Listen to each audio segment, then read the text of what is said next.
Oncología para el médico de primer contacto. A continuación, abordaremos los principales tipos de cáncer, iniciando por el cáncer pulmonar. El cáncer pulmonar representa el principal cáncer a nivel mundial, tanto en incidencia como en mortalidad. Para 2018, 11.6% de todos los cánceres nuevos fueron de pulmón y 18.4% de todas las muertes por cáncer se atribuyeron a esta neoplasia. Si llevamos esto a cifras, entenderemos que más de 2 millones de personas fueron diagnosticadas con cáncer de pulmón en el año 2018 y cerca de 1.700.000 personas murieron por esta enfermedad. Esto posiciona el cáncer de pulmón como el más frecuente y el más mortal. De estas 2 millones de casos nuevos en el 2018, el 65% se presentaron en hombres. Esto significa que por cada mujer afectada hubo 1.88 varones, y esta tendencia continuará con base en el crecimiento poblacional. Podemos apreciar en esta gráfica que el cáncer de pulmón es una enfermedad que está en ascenso, y esta conducta se mantendrá por los próximos años, así que representa un reto para la salud pública. Dentro de nuestro país, 130 millones de personas, estimadas como población nacional, tuvieron 190.000 casos nuevos y más de 83.000 muertes. Esto condiciona al cáncer de pulmón como el sexto más frecuente, por debajo de los cánceres de mama, próstata, colorectal, tiroides, cervicouterino. Y dentro de la mortalidad, el cáncer pulmonar se ubica en el cuarto lugar, después del cáncer de próstata, mama e hígado. Esto contrasta con otros países como es Estados Unidos, en donde el cáncer pulmonar es el segundo en incidencia y el primero en mortalidad, representando la cuarta parte de todas las muertes relacionadas con cáncer. En México, esta proporción se estima alrededor del 10%. El cáncer pulmonar se puede dividir en dos grandes tipos para fines operativos. Estos son el cáncer pulmonar de células no pequeñas y el cáncer pulmonar de células pequeñas. El cáncer pulmonar de células no pequeñas es mucho más frecuente, representando el 85 a 90% de todos los casos. Este, a su vez, se puede abreviar como CPCNP para los estudios y se divide en dos grandes tipos también, que son el adenocarcinoma y el carcinoma epidermoide o escamoso. A lo largo de los últimos años, el adenocarcinoma se ha posicionado como el subtipo más frecuente. Esto era inverso antes de los años 80. Hablando de los factores de riesgo, es muy importante recordar que el tabaquismo se ha posicionado como el más importante. Sin embargo, es muy importante que podamos comprender cómo se deben de analizar y cómo se deben de interpretar estas proporciones. Aquí representamos algunas de las imágenes a modo de infografía que se han utilizado para hacer conciencia acerca de los factores de riesgo para el cáncer. A continuación, hablaremos de los factores de riesgo para el cáncer de pulmón. El más importante es el tabaquismo. Se dice que el tabaquismo está presente hasta en el 75 a 90% de los cánceres pulmonares y que al suspender el tabaquismo el riesgo inicia a disminuir a partir de los 15 años, permaneciendo elevado respecto a quien nunca fumó. Abandonar el hábito tabáquico representa una ganancia en expectativa de vida de 6 a 10 años, así que es un tema importante que debemos abordar. Para poder comprender la literatura tenemos que entender que la probabilidad de ocurrir un evento va relacionado con el concepto de riesgo. Nosotros vamos a utilizar muchas gráficas de este tipo. Este tipo de esquema se llama diagrama de bosque. En ellos podemos ver el efecto de una intervención. La línea vertical con el 1 representa la nulidad, es decir, no hubo un cambio o una modificación significativa respecto a una exposición. Vamos a ver este ejemplo. Para el tabaquismo activo se dice que hay un riesgo relativo de 8.43 y siempre se deberá señalar el intervalo de confianza, generalmente a un 95%. Podemos ver que las personas que fuman activamente tienen mayor riesgo que aquellas que tuvieron el antecedente de tabaquismo, los cuales tienen un riesgo relativo de 4.30. Pero ¿cómo debemos de interpretar estas cifras? Bueno, como dijimos, la unidad, el número 1, representaría el hecho de que no hay un cambio significativo entre la exposición y la no exposición. A partir de eso, en todos los ensayos que veremos, se van a representar medias e intervalos de confianza. Es muy importante recordar que con base en que estén entre el 1 y el 0 o entre el 1 y valores superiores, podremos ver que hay una reducción o un aumento en el riesgo. Si regresamos al ejemplo del tabaquismo actual, recordaremos que el riesgo relativo reportado en la literatura fue de 8.43. ¿Cómo debemos interpretar esta cifra? Bueno, ese número está por arriba de la unidad, así que es posible calcular un porcentaje o proporción de riesgo o bien expresarlo en términos de veces el riesgo. Sería de la siguiente manera: si utilizamos la fórmula que está representado para incremento de riesgo, entonces encontraremos que el tabaquismo actual incrementa 743% el riesgo de presentar cáncer. Esa es una cifra abrumadora y es por eso que es muy importante hacer conciencia con nuestros pacientes. Por otro lado, también podríamos mencionar, sin usar proporciones, que los expuestos a tabaquismo activo tienen 8.4 veces el riesgo de cáncer pulmonar.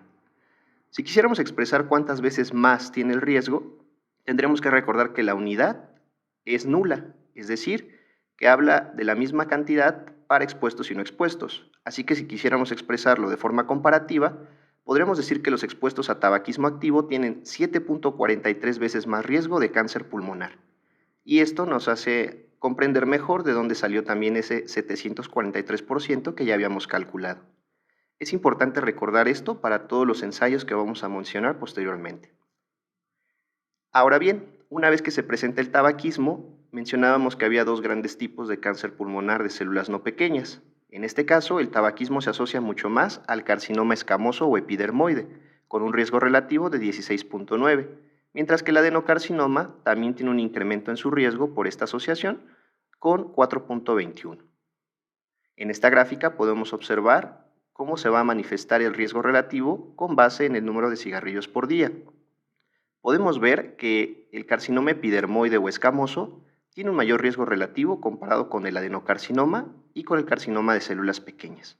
Es importante recordar que la suspensión del tabaquismo tiene un impacto favorable en la supervivencia global. A veces los pacientes mencionan que ya es muy tarde para dejar de fumar, pero eso no es cierto. Este estudio recientemente presentado en ASCO mostró que los pacientes que suspenden el tabaquismo tienen una mejoría en la supervivencia global, incluso aquellos con menos de 2 años de suspensión, y que el grupo que más se benefició fueron aquellos que tenían más de 5 años de suspensión, siendo el subgrupo con mayor beneficio aquel que tenía más de 30 paquetes por año de consumo. Así que si un paciente fuma mucho, es muy importante que lo suspenda, porque será el grupo que tendrá el mayor beneficio en supervivencia. Al hablar de riesgo, también es importante que recordemos que hay varios tipos y que se expresan de formas distintas. Tenemos el riesgo relativo y el riesgo absoluto. El riesgo relativo es lo que hemos venido calculando y explicando en las diapositivas previas. Podemos observar que ya tenemos un riesgo basal, que es la unidad, y que a partir de un riesgo relativo de 2 hablamos de un 100% de incremento en el riesgo. A partir de un riesgo relativo de 3 tendríamos un 200%, ¿cómo lo calculamos? Pero también existe el riesgo absoluto. Aquí, este concepto, si se dan cuenta, puede aplicar más bien como de 1 en 1, de 1 en 5, de 1 en 10, y es muy importante para poder entender más adelante la probabilidad condicional y la aplicación del teorema de Bayes para poder entender el escrutinio que se hace para el diagnóstico temprano de los cánceres.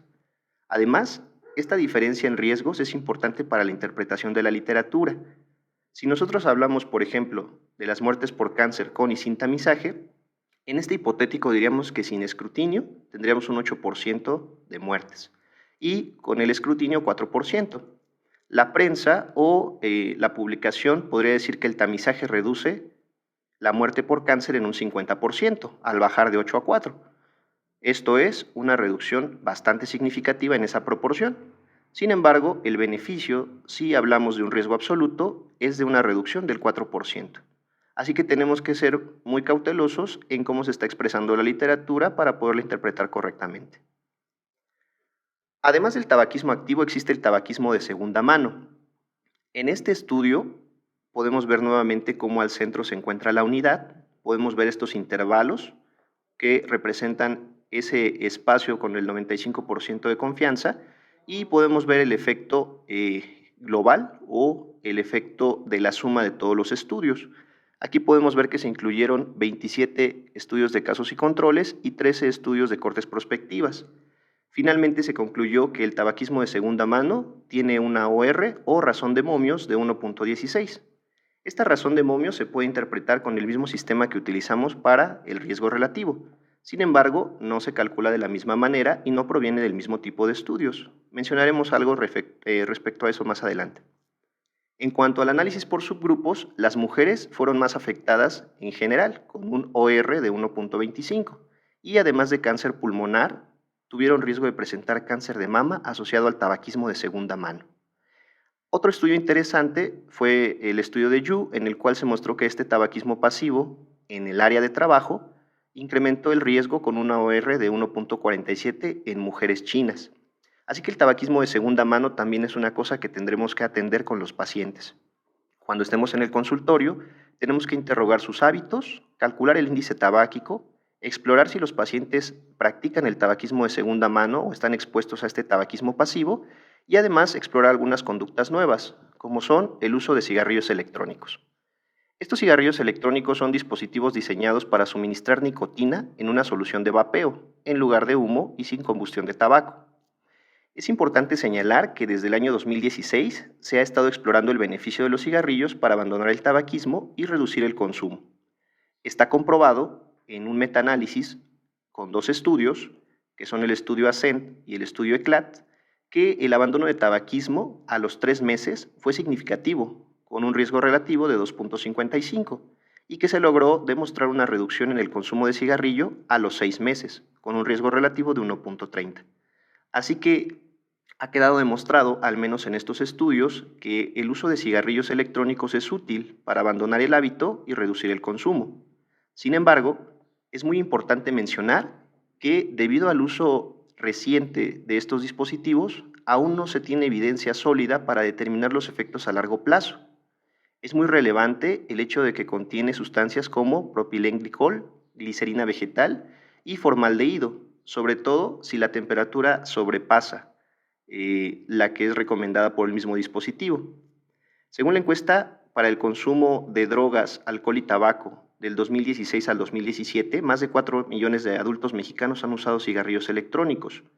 Esto es relevante debido a que los modelos preclínicos en roedores han demostrado genotoxicidad al simular el uso de las sustancias de los cigarrillos electrónicos, demostrando un incremento en las enzimas bioactivadoras de carcinógenos, sobre todo de hidrocarburos aromáticos policíclicos, incremento en la producción de radicales libres de oxígeno y oxidación del ADN.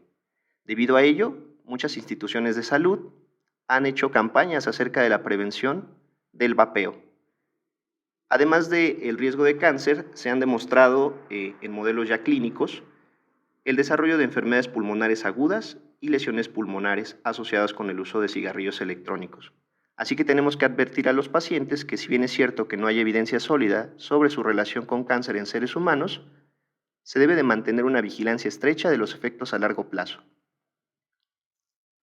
Existen otros factores de riesgo además del tabaco que son importantes. Ninguno de ellos tendrá el peso del cigarrillo, sin embargo es importante conocerlos para poder prevenir la enfermedad. Algunos de los más importantes son los que se mencionan en la siguiente diapositiva. Abordaremos cada uno de ellos y mencionaremos cosas que son trascendentes para nuestra práctica profesional. Hay una institución llamada EPA, seguramente muchos la recordarán ya, que es la Agencia de Protección Ambiental estadounidense, la cual ha hablado principalmente del radón, el asbesto y la combustión de biomasa como factores que se deben prevenir para disminuir la incidencia de cáncer pulmonar. El radón es un gas noble, radiactivo natural, inerte, incoloro e inodoro. Proviene de la descomposición del uranio y mantiene una descomposición con producción de radiación alfa y desintegración hasta plomo 222. Lo encontramos naturalmente en la atmósfera a dosis bajas de hasta 5 becquereles por metro cúbico. En las costas e islas puede aumentar a 10, en edificios modernos a 50, pero en las minas puede llegar a ser mayor a 1500 becquereles. Y una limitación para los estudios que veremos es que existen dos enfoques para calcular la dosis, que son el epidemiológico y el dosimétrico. Esta heterogeneidad también puede hacer confusa la interpretación de los estudios. Hay 3 grandes estudios que vale la pena mencionar para comprender cómo el radón se ha posicionado como un factor de riesgo para cáncer de pulmón. El primero de ellos, con 521 pacientes incluidos, realizado en el 2014, fue un estudio de casos y controles en el cual se demostró que la dosis mayor o igual a 200 comparada con la dosis menor a 100 tenía una razón de momios de 2.42, generando principalmente adenocarcinoma en más de las 3/4 partes de la población afectada. Posterior a ello, con una muestra de más de 55,000 personas, se realizó un metaanálisis en el 2018, en la cual se incluyeron 31 casos y controles, estudios de este tipo, en la cual se estudió el radón en interiores. Esto fue importante porque las construcciones, dependiendo el tiempo y los materiales, pueden almacenar este gas. Se encontró una relación lineal con una condición de exposición-efecto en la cual una cantidad en interiores mayor a 100 becquereles por metro cúbico representó un factor de riesgo para desarrollar cáncer pulmonar. Finalmente, en el año 2018, con un estudio de más de 900,000 personas, analizando 32 estudios de casos y controles y 2 ecológicos, se realizó un análisis no lineal bajo un modelo bayesiano. Esto fue muy importante para tratar de determinar cuál sería el corte a partir de la cual se podría condicionar un verdadero riesgo. Este estudio es interesante porque debido al modelo utilizado y a la muestra incluida, se pudo determinar que el riesgo relativo es independiente por debajo de 838 becquereles por metro cúbico, lo cual es relevante porque hasta la fecha no se ha podido determinar con precisión cuál sería el nivel para poder desarrollar el cáncer, y este estudio muestra que no necesariamente hay una relación lineal.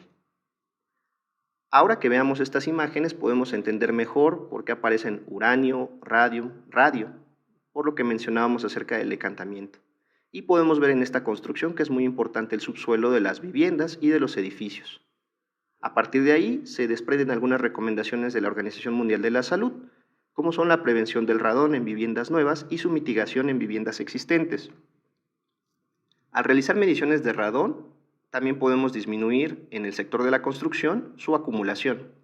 Se recomienda la ventilación de la cámara sanitaria debajo del forjado, la despresurización activa del suelo, la instalación de un sistema de extracción mecánica y el tratamiento del agua cuando esto sea pertinente. Un tema importante que viene a colación es la fractura hidráulica o fracking. Esto es una técnica para poder extraer gas y petróleo del subsuelo. En nuestro país hay varias regiones que actualmente lo están desarrollando y otras con potencial para realizarlo. Aquí, por ser también un tema reciente, hay alguna evidencia que ha demostrado cierta relación entre el fracking y el incremento en las concentraciones de radón. Entonces, veamos esto. En Ohio, en 2007 a 2014, se realizó un estudio de modelado multinivel que incluyó a más de 118,000 hogares y 1,162 pozos de fracking. Los resultados demostraron mayores concentraciones de radón según la localización de la vivienda por geolocalización. Se utilizaron los códigos postales. Algunos otros estudios, como este, realizado en Sudáfrica de 2014 a 2016, encontraron una concentración de radón en agua por de arriba de las recomendaciones de la Organización Mundial de la Salud. Esto fue en 3 provincias con 53 acuíferos y también hace alusión a un incremento en la concentración de radón a nivel acuífero. Estos temas son importantes porque, nuevamente, aunque no hay evidencia sólida de que el fracking incremente el radón en la exposición humana, es muy importante que nosotros continuemos realizando estudios y le demos seguimiento al tema, dado que es un problema de salud pública que puede venir en incremento en los próximos años si realizamos algo que afecte nuestro ecosistema. El siguiente punto es el asbesto. El asbesto es una familia de fibras naturales que se localizan en diversos sitios. Para el ser humano, la principal exposición es laboral y hay una latencia de 20 a 50 años. Estas fibras tienen la capacidad de alojarse dentro de los pulmones. Se asocia más o menos a 15 a 90% de los tumores torácicos, sobre todo al mesotelioma. Se presenta en hombres mayores de 60 años, con predominio en varones, hasta 3.5 por cada mujer, y puede afectar más al pulmón del lado derecho, siendo la mayoría unilaterales. Algunos de los objetos en los cuales se puede encontrar el asbesto son las tejas, pinturas y parches, tuberías, tinacos, hornos, y se asocia mucho con la industria textil y la industria de la construcción. Ha habido muchas campañas para tratar de disminuir la exposición de trabajadores al asbesto, debido a su gran producción y asociación con el mesotelioma pleural, aunque también se puede manifestar en otras partes corporales, como es el peritoneo, pericardio y la túnica vaginalis. Hablando acerca del asbesto, tenemos un estudio muy importante que es un metaanálisis con más de 75,000 pacientes, en la cual se incluyeron 7 cohortes y 10 estudios de casos y controles. Aquí podemos ver que derivado de los estudios de cohorte podemos obtener riesgos relativos, mientras que derivado de los casos y controles se pudieron obtener razones de momios. Esto es muy importante. Si vemos, se hizo un análisis del asbesto sin tabaco y con tabaco, encontrando un efecto aditivo o sinérgico. Sin tabaco, el riesgo relativo fue de 2.72 y con tabaco el riesgo relativo incrementó hasta 8.90. Esto es algo muy importante porque estos factores de riesgo, aunque son secundarios, tanto para el radón, el asbesto, la polución, vamos a ver que el tabaco los exacerba. Es por eso que, además de limitar el tabaco y su riesgo por sí mismo, disminuir el tabaquismo nos ayuda a disminuir el riesgo por otros factores ambientales. Con base en esto y para recordar un poco, los estudios de cohorte y los estudios de casos y controles nos permiten calcular los riesgos relativos y las razones de momios, pero no son lo mismo. Aunque podamos interpretarlas con el mismo sistema en cuanto a que son medidas de riesgo o de medidas para comprender la asociación de riesgo, es importante recordar que el cálculo es distinto.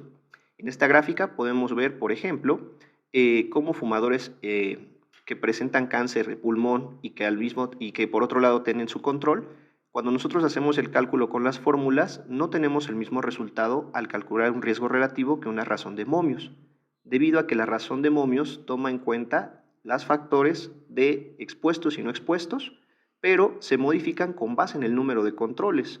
Es por eso que la razón de momios va a ser preferible cuando hablemos de estudios de casos y controles, mientras que el riesgo relativo se desprende generalmente de estudios de cohorte.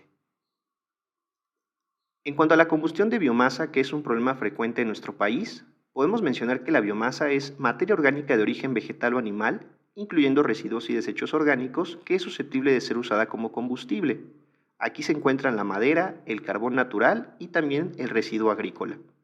Las emisiones por la combustión pueden generar altas concentraciones de hidrocarburos aromáticos policíclicos, además de benzopireno y partículas con un diámetro igual o menor a 2.5 micrómetros, las cuales son conocidas como partículas PM2.5. La materia particulada 2.5 es un tema relevante en los últimos años. Debido a su pequeño tamaño, muestra en este ejemplo las dimensiones comparadas con un cabello. Podemos ver que es realmente pequeña. Tiene la capacidad de alojarse en el tracto respiratorio, pero como partículas finas. Pueden llegar hasta el tracto respiratorio inferior. Esto puede condicionar inflamación y se ha determinado que también se ha relacionado con la generación de cáncer pulmonar, como veremos más adelante. Entonces, estas materias particuladas se asocian también con el humo de leña. En África subsahariana, con un metaanálisis de más de 33 estudios publicado en 2020, se pudo demostrar que la combustión de leña genera niveles de exposición personal mayores a los recomendados por la OMS en cuanto a partículas 2.5. Esto se vio todavía más acentuado en mujeres y asociado con la combustión de la madera dentro de la cocina. Los principales factores de riesgo exposicional fueron hornos de panadería, el secado de pescado, el procesamiento de yuca y la producción de carbón, encontrando asociación además con enfermedades respiratorias agudas, hipertensión arterial, cáncer esofágico, bajo peso al nacer y labio y paladar hendido. Así que el humo de leña es un problema de salud pública en buena parte del planeta. Un grupo particularmente expuesto demostrado en los últimos años son los bomberos forestales, los cuales tienen un mayor riesgo de muerte por cáncer pulmonar que llega a ser hasta del 43%. Se ha demostrado que el humo de leña favorece la expresión diferencial de genes comparado con la exposición a tabaco y se ha demostrado también que la exposición por más de 50 años se asoció con el desarrollo de cáncer de pulmón, al ajustar el estudio a algunas otras variables con una razón de momios de 1.9. Así, se han logrado desarrollar metaanálisis, incluyendo el estudio de Hernández, que se realizó en México acerca de las mujeres expuestas al humo de la leña, encontrando un efecto global que demostró que cocinar o calentar utilizando el humo de leña incrementa el riesgo con una razón de momios de 1.17. Así que también tenemos que ver cómo están cocinando nuestras pacientes y nuestros pacientes y debemos que ver también qué exposiciones laborales pueden tener respecto al humo de leña. Otro factor importante es el polvo de madera. Con más de 900,000 pacientes, se logró demostrar en un metaanálisis con 85 estudios en 16 países que el riesgo relativo de estar expuesto al polvo de madera fue de 1.31. La madera dura y la madera blanda tuvieron un resultado distinto. La madera blanda se ubicó principalmente en países nórdicos y al compararlo con la madera dura podemos ver que no mostró un incremento en el riesgo. Esto fue muy importante porque ha habido mucha controversia respecto a si el polvo de madera realmente es un factor de riesgo para cáncer de pulmón. En este estudio se logró observar un ligero predominio por el subtipo escamoso, más allá que por el adenocarcinoma. Un estudio interesante, que era el estudio ICAR, mostraba que había más riesgo de presentar adenocarcinoma que carcinoma escamoso. Entonces había un estudio o un resultado contradictorio. A la fecha se acepta que el adenocarcinoma sí es más probable de presentarse con el polvo de madera, pero si se presenta en el tracto respiratorio superior, a nivel nasal o paranasal, con una razón de momios de 10.28. Así, podemos concluir que el polvo de madera sí es considerado un factor de riesgo para cáncer pulmonar, pero dependerá la zona geográfica y el tipo de madera al cual se esté expuesto, y que el tipo más frecuentemente asociado en el tracto respiratorio inferior puede ser el subtipo escamoso, mientras que el adenocarcinoma se presentará con mayor frecuencia en el tracto superior. En cuanto al humo de soldadura, con más de 16 millones de pacientes incluidos, pudimos observar un metaanálisis con 22 cohortes y 15 casos y controles que mostró un riesgo relativo incrementado a 1.29. Ahora bien, este riesgo relativo se comportó diferente dependiendo del tipo de soldadura que se utilizara, el tipo de metal o material. El resultado global fue un incremento para todos, con el riesgo relativo ya comentado.